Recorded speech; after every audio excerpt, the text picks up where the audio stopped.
محمد علي شاه خان اډوکیټ چې هغه تعلق د سیاسي کورنۍ سره د واغچ د باقاعده د پاکستان تحریک انصاف چیرمن عمران خان سره ملاقات کړ او باقاعده په پی ټی آی کې چې د شمولیت اعلان کړی دی. السلام علیکم کتونکو، محمد زبیر خان یم. یو مهم خبر، یو سیاسي خبر سره شریکوم. د سوات موسم چې څونه ګرم دی، دغه شان سیاسي صورتحال چې دی نو هغه هم په عروج باندې دی. د هغې چې دی درجه حرارت چې دی هغه هم ډېر زیات ګرم دی. په منګوره ښار مضافات کې چې کوم خلک دي هغه د پارټیانو نه مستبد کېږي او هغه چې دی په نورو پارټیانو کې شمولیت کوي.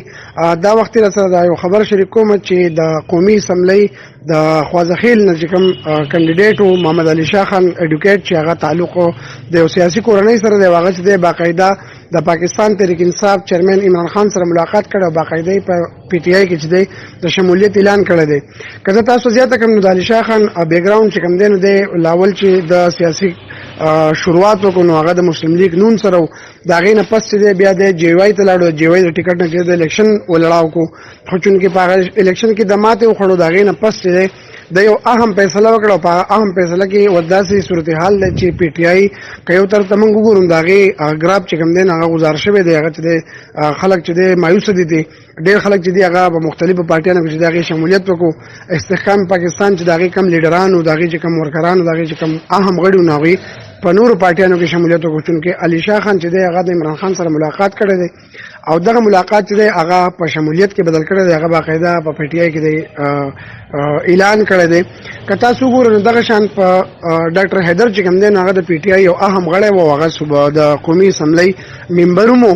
هغه چې دی د پاکستان تحریک انصاف نه چې مستفید شو او هغه چې دی په پاکستان پیپلز پارټۍ کې هغه شمولیت وکړو. دا وخت را سره زمونږ همکار حسین احمد چې دی هغه موجود دی. دا سره به خبرې اترې کوو چې د شمولیت په دې حواله باندې لږ رڼا واچوي چې د وجوهات سره لو چې مطلب د په پی ټی آی کې شمولیت وکړو. ډېره مننه حسین د وخت راکولو. دا راته ووایه چې کوم سیاسي صورتحال دی، څنګه چې د سوات موسم ګرم دی دغه شانتې سیاسي صورتحال چې دی هغه هم ګرمۍ طرف ته زور کوي. خلک چې دی دړادړ په نورو پارټیانو کې د یو پارټۍ نه ځي بلې پارټۍ ته، بلې پارټۍ نه ځي بلې پارټۍ ته. وجوهات څه دي؟ ما ته خو داسې معلومیږي چې دا ټیکټ لپاره ټول یو لبه شروع ده چې دی کوم غړي دي. که تاسو وګورئ ډاکټر حیدر ته وګورئ، نور داسې اهم خلک دي چې هغه د سیاسي پارټیانو خپلو د آبا و اجداد چې کوم پارټیان دي د هغې نه استعفاګانې ورکوي، په نورو پارټیانو کې شمولیت کوي. دا وختې محمد علي شاه خان چې کوم دی یو قدم چت کو، هغه د پی ټی آی سره چې دی هغه د شاملېدو یو اقدام وکړو. دې ته به څه نظر ګورئ؟ لږ رڼایي درته پرې واچوئ.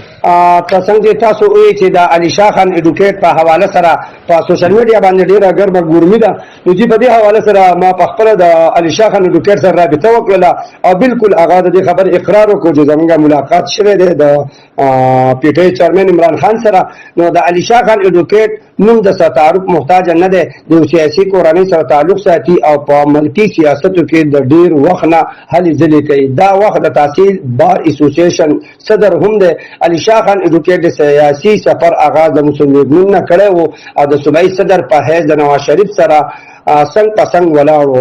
حتی چې د نواز شریف مرګ بدر شو نو د هغه والد د وفات د کفن دفن انتظام هم د په خپل لاسو کړی و او بیا د هغې نه بعد په سیاسي تبدیلو سره علي شاه خان اډوکیټ جمعیت علماء اسلام جوین کړو او بیا په قومي الیکشن کې د جی یو آی د ټکټ نه ودرېدو او په ډېر ښه مارجن اوټونه واخیستل. د نیمې شپې پورې د علي شاه خان وکیل د ګټې اوازونه وو او چې سهار شو نو بیا قیموس خان وګټله. د دې نه بعد علي شاه خان اډوکیټ الیکشن ټریبیونل ته لاړو چې د هغې فیصلې په بنیاد قیموس خان نااهل شو او دوباره د ضمني الیکشن اعلان وشو. که د علي شاه خان اډوکیټ سیاستو ته وګورئ نو هغه همیشه د یو مضبوط ستنې په شان د خپل لیډر سره ولاړ وي. د علي شاه خان وکیل ملاقات د پی ټی آی چیرمن عمران خان سره شوی دی او په باقاعده توګه یې په پی ټی آی کې د شمولیت اعلان کړی دی چې د هغې د لاسه په حلقه کې سیاسي ګرماګرمي بیا شروع شوې ده.